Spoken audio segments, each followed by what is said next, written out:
Hello mga langga, welcome back sa aking channel. For today's video, magagawa ako ng banana cake. Yan yung banana natin at nagtunaw rin ako ng butter at nilagyan ko ng balawang itlog, din yogurt, milk. Pinagsama ko sila sa malalim na lalagyan. Tapos nagkagay ako ng sugar.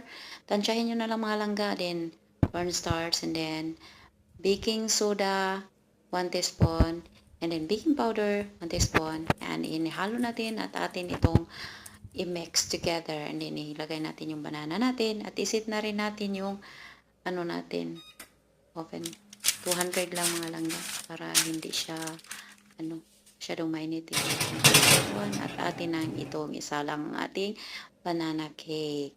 Ayan ang mga langga, luto na at lalagyan ko ng toppings, chocolate toppings.